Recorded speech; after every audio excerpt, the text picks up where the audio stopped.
Bonjour, bienvenue dans cette vidéo. Nous allons aujourd'hui voir comment modifier un peu l'environnement visuel pour l'impression et enregistrer peut-être sous un autre nom ou un autre format notre fichier. Tout d'abord, nous avons notre petit fichier qui commence en A2 et qui finit en G7335. Il s'avère que je vais vouloir imprimer tout le document. Donc pour l'imprimer, soit je fais un CTRL-P, soit je fais Fichier, et je vais dans Imprimer. Et là, je vois l'intégralité de mon fichier qui va bien. Donc j'ai 278 lignes, ça me plaît énormément. Je vais pouvoir jouer avec imprimer les feuilles actives ou le classeur entier ou une sélection. On va laisser les feuilles actives. Recto ou recto verso, suivant votre imprimante. La façon de les assembler, parce que là je fais qu'une copie, mais si j'en faisais deux, est-ce que je veux toutes les assembler d'un coup, 1, 2, 3, puis la deuxième, 1, 2, 3, ou est-ce que je veux imprimer toutes les feuilles 1 d'abord, puis toutes les feuilles 2, puis toutes les feuilles 3. L'orientation dépendra de vos tableaux, de comment vous voulez les voir affichés et de la taille. La taille de la feuille, vous pourrez aussi choisir à l'intérieur. Les marges, en étroite, en large, en normale ou personnalisée, je vais mettre en étroite et là je vois que je gagne de la place. Pas de mise à l'échelle. J'ai le choix aussi d'ajuster la feuille à une page. Si je clique dessus, je vois que j'ai quand même tout drastiquement réduit, mais que c'est illisible.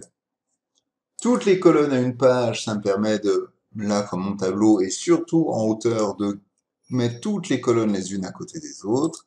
Et si je mets toutes les lignes à une page, ça revient à la même chose, c'est devenu complètement illisible. Pas de mise à l'échelle, ça m'ira très bien.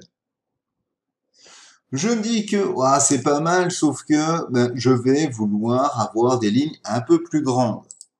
Je retourne à l'intérieur, je vais sélectionner tout mon tableau. Donc là, j'ai 7000 lignes, je ne vais pas m'amuser à sélectionner avec la souris, ça sera un peu trop long. Donc vous cliquez n'importe où dans votre tableau et vous faites CTRL étoile. Si vous avez un pavé numérique, c'est au-dessus de la touche 9. Si vous n'avez pas de pavé numérique, normalement, elle est à gauche de la touche Entrée. Elle devrait se situer là. Je vais maintenant changer la hauteur des lignes. Donc, dans le ruban accueil, dans le ruban l'onglet accueil, je vais aller jusqu'à format. Donc, dans la partie cellules, format. Je vais changer la hauteur des lignes et je vais mettre 18 pour aérer un peu. Je fais OK. Et là, je vois que c'est beaucoup plus aéré, beaucoup plus grand. Si je resélectionne et que j'imprime, CTRL-P,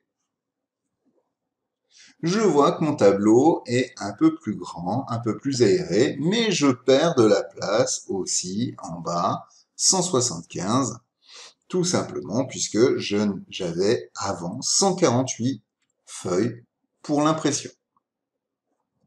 Et là, au lieu d'imprimer les feuilles actives, si j'imprime la sélection, puisque j'ai fait un CTRL étoile, je vois que ça revient à la même chose, sauf que j'ai gagné un petit peu de place au-dessus.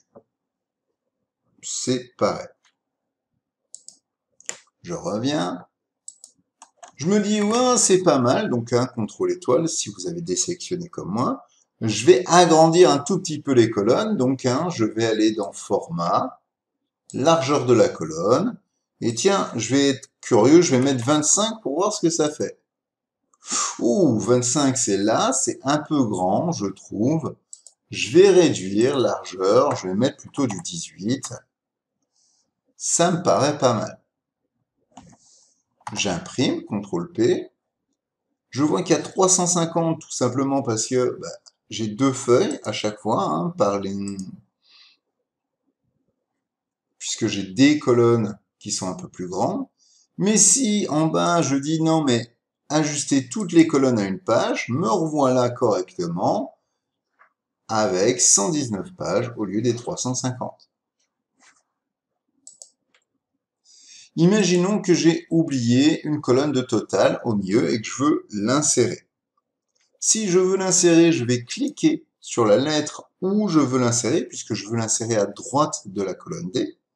Et je peux faire un clic droit, insérer, ou un CTRL+.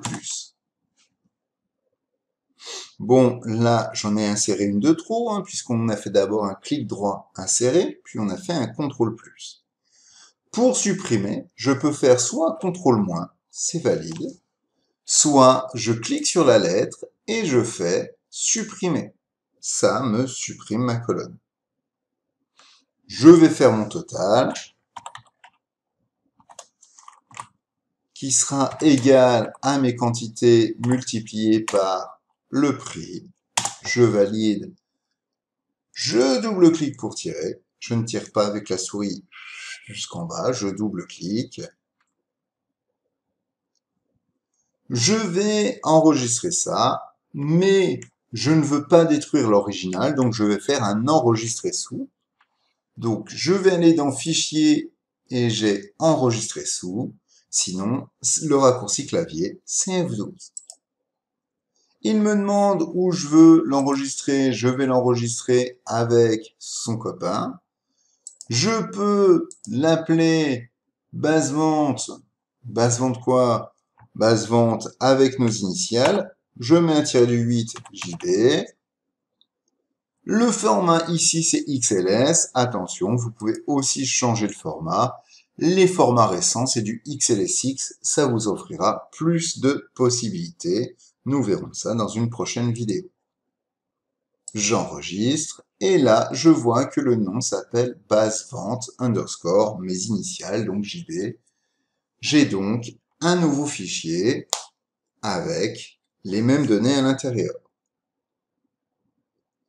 J'espère que cette vidéo a été plaisante. Je vous invite à recommencer par vous-même, à refaire dans ces fichiers d'exemple. Je vous invite aussi à reprendre vos propres fichiers pour essayer de mettre en place les technologies que nous allons voir dans cette vidéo ou dans toutes les autres vidéos. Je vous invite aussi à regarder les autres vidéos pour pouvoir monter en compétence à votre rythme. Bonne journée.